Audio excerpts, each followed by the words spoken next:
I need to get accustomed to money being around. That's the thing. This is part of the therapy, the physical therapy of getting me used to actually not being afraid of money. Richard Branson was doing the same thing. Ah! You guys, what is this stuff? It's all over me. Just don't want to. Beautiful. I can't apply money to myself. Oh my God, I can't self-terminate. Here, help me apply money. I can't self-monetize.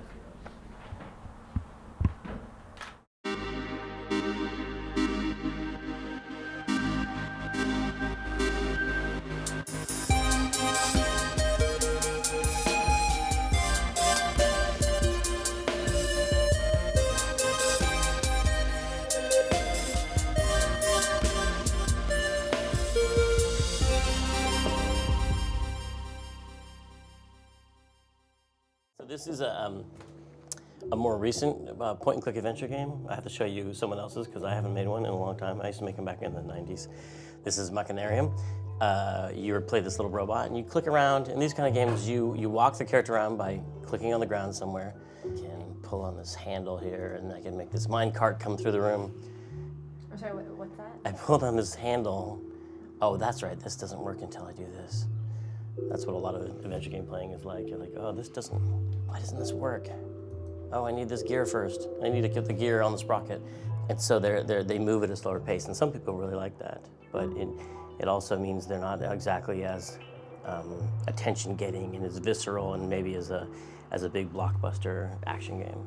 And that led us to this point now where it's really hard to get one of these games made these days, or at least get funding for it from a publisher.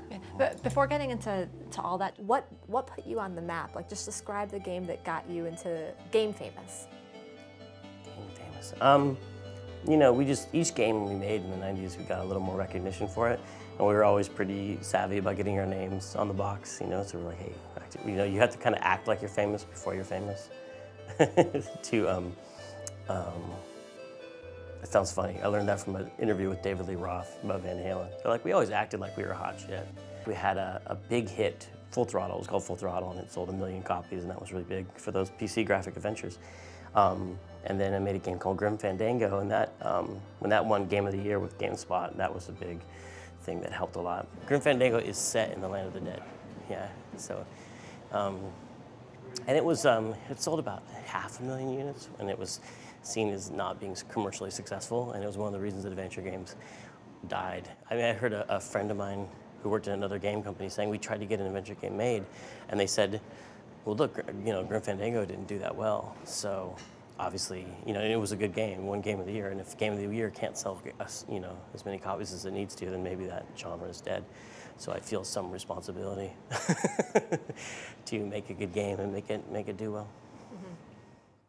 He's been excited about it. I mean, he's wanted to return to adventure games for a while, and it's just been a matter of not knowing how to make that happen. But fans are always saying they want one, but a publisher would say we can't make money doing those. So something like Kickstarter shows up, which is this crowdsourcing website where everybody can back a project. You pitch your project and you get backers, and then if you meet your goals, you get the money and you build your project. Doing an adventure game is interesting because it's the only way you could do that. Letting the fans kind of put their money where their mouth is. Is that, am I getting that backwards? Yeah. No, anyway, you're right. Yeah, yes. some loudmouth fan. No, I don't want to buy Trenched, but what about an adventure game? Exactly. So explain your Kickstarter campaign. What have you just done? Yeah, what have we done? Oh, sorry, I didn't see you there. You caught me indulging in one of my many impressive hobbies. I'm Tim Schafer, and so we put a pitch video up where we said we want to make a game, and the idea was, what if we made one of these adventure games that most publishers don't want to fund these days? And one of my favorite types of games to make is adventure games. But these days it seems like adventure games are almost a bit of a lost art form.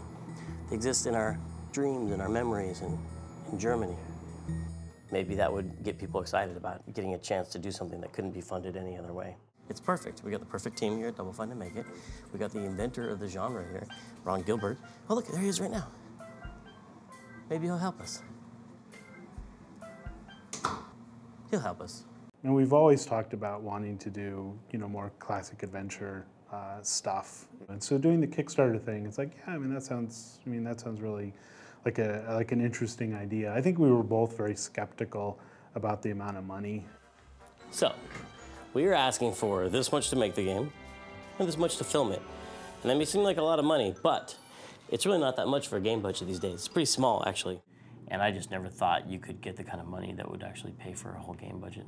Hello, potential backers. I can do all 3 options. Thank you for donating well over the amount we asked for. That's so great. We have too much money now. Damn you, why haven't anyone given us any money? Oh, I'm so sad. That doesn't seem believable. You don't need that one anymore. Yeah, we're not gonna use that one. Or just moderately, hello, thank you for dedicating the appropriate amount of... Because the previous projects on Kickstarter had only been, I don't know what the max was before then, but it looked like they were like 40 grand. You know, I mean, we're used to making projects that were like, you know, Brutal was like $20 million, and these smaller games were like $2 million. It's like, no way you get $2 million from Kickstarter. Could you? I hope this worked out, because it is kind of, that if enough people got together, they could actually make a game like this happen, a game like that we haven't really been able to make happen for business reasons for like many, many years. Or we'll just prove all those publishers right. Or we'll just prove them all right.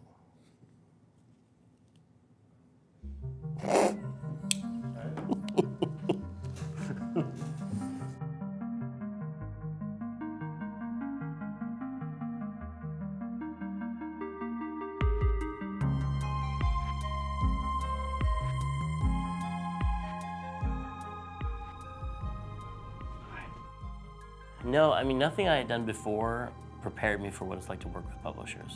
When you're working with a publisher, a lot of times they get involved with design decisions, and you have to make compromises. You know, if a publisher is out there from the outside kind of poking in and making you do things, you know, that's where I think things can kind of come off the rails.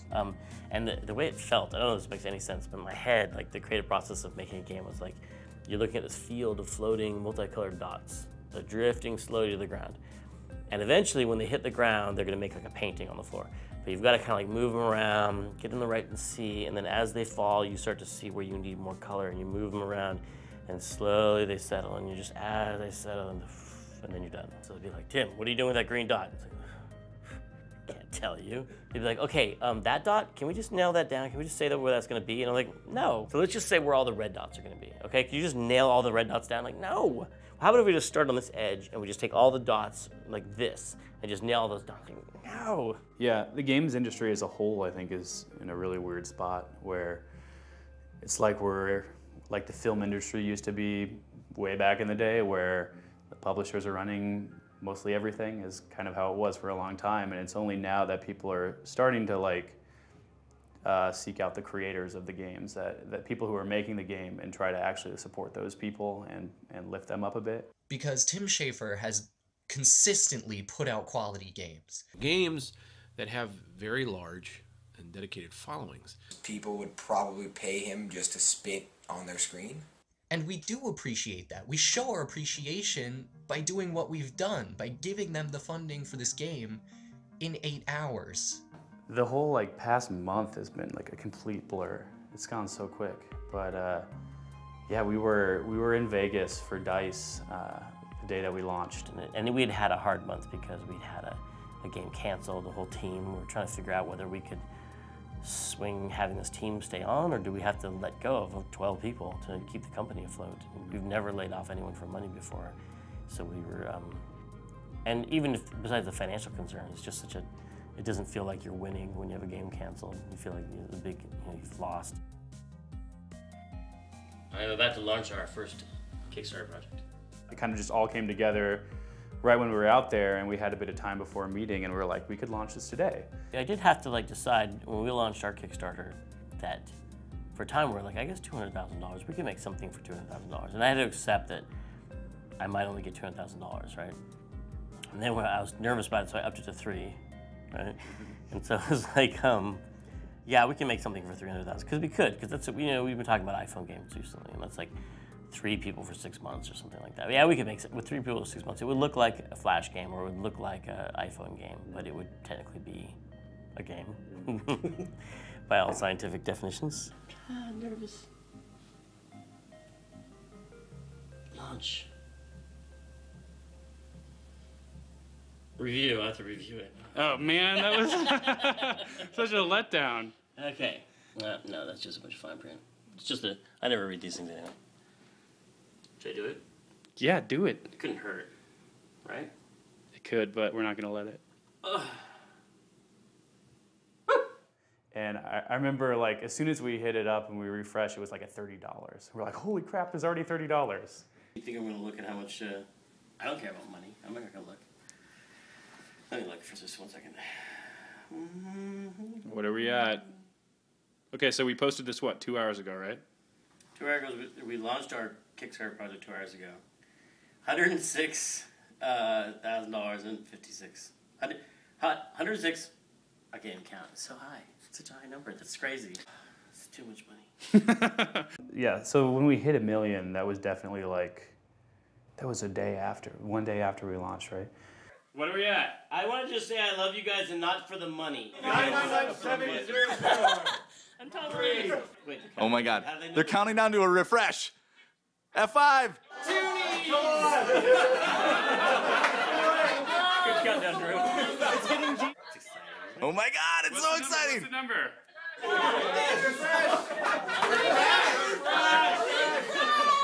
Internet has crashed. What? No! Where's my phone? The internet's crashed.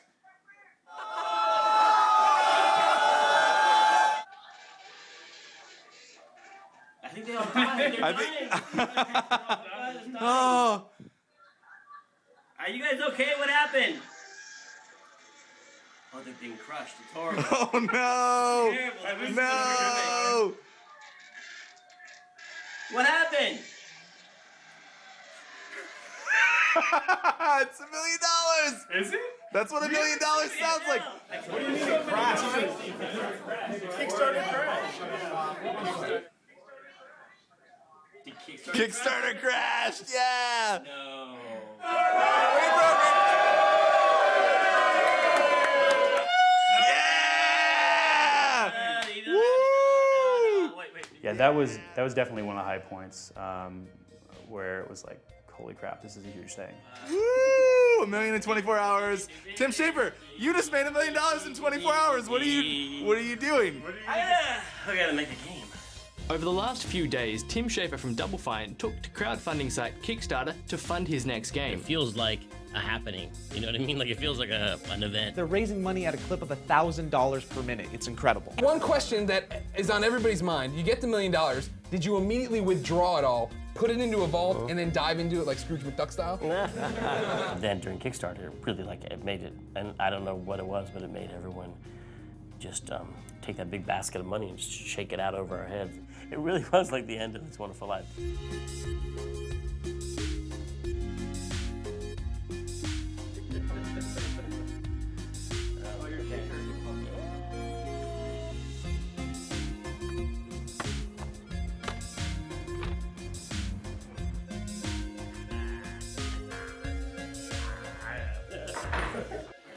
So I'm excited. Thumbs up? Thumbs up, yes. That was pretty amazing.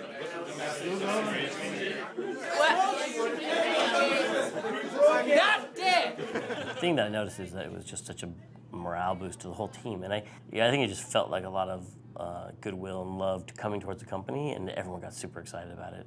And because it was like this feeling of like, we knew those people were out there, we knew they were, but because sometimes they don't show up when you make a game. You make a game, you release it, and you're like, thought it was gonna sell a lot, and it didn't. You're like, where are all those people that it feels like there's all this goodwill out there? If it's 2 million, one of us has to Jeff shave. shaving. Lee has to shave my scrotum if it gets to 2 million. Only if Jeff agrees to do it on camera. Congratulations.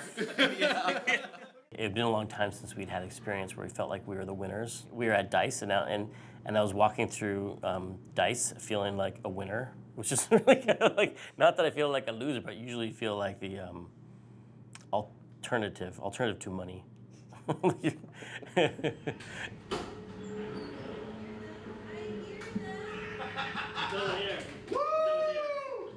I mean, I'm proud of all of our games, and I wouldn't switch them with anyone else's games. But usually, walking at a convention like that, you're talking to the, you know, the people who made Uncharted, and they're really nice, and you're like, that's, congratulations on that game, you did really well for you, and like, you don't often feel like, you feel like they're like the family member who's like still living at home. You're like, yeah, they're all really nice to us, but you know, we haven't.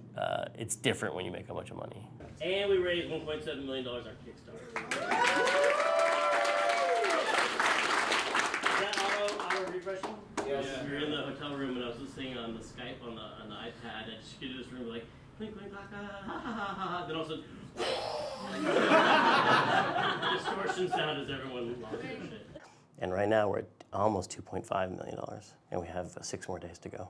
Everything moved really quickly, and I actually didn't really have a chance to like let everything sit in until yesterday when it finished. And I was like, finally, it like hit me. I was like, holy crap, we did something really crazy here. 2 minutes! 2 minutes! 9,000 viewers. So like we cleared in advance, I'm going to shake this up, and I'm going to spray it all over your head. What is that? Look at Ron. Oh God, that's terrible for your teeth. 2 minutes.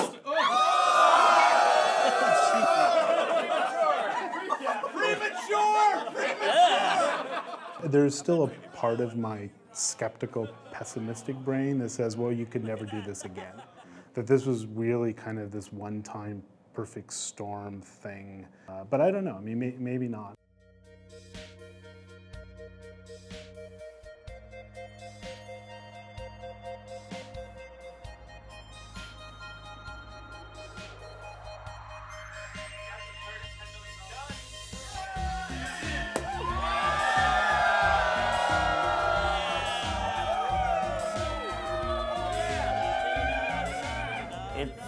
I've been so happy about that ever since the Kickstarter started, just thinking about how I still have to answer to people, like people who funded the game, you know, but they're exactly the people I want to answer to. Those are the people I'm making the dots for, right? And all those things, like, and so it's like, it's just this really liberating and freeing thing to just think that I'm just gonna have to worry about how good the game is and almost nothing else.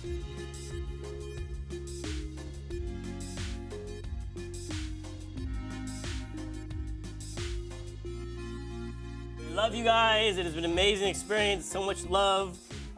We know it's not all about us and Double Fine, but about you, the fans, and what you guys want to say and do with your money and choose to do and make things happen for yourself. I mean, I don't want to make a huge speech here because I'll get all choked up. Too late. But I don't want to say this is the end of the, you know, the old games industry as we know it. It's not. It's not. And it's not like a total replacement of all publishers and publishing games. There still might be a few games made by publishers after today. Just a couple games.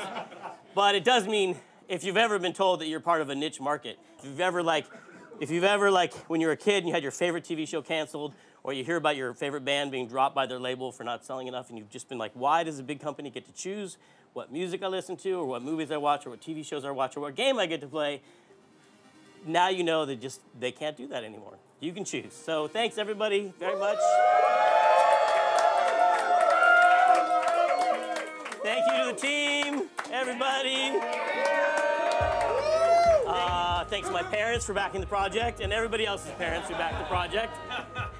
Does anyone else want to thank anybody? Yes. Thank you. Thank you. Thanks everyone, and now we dance.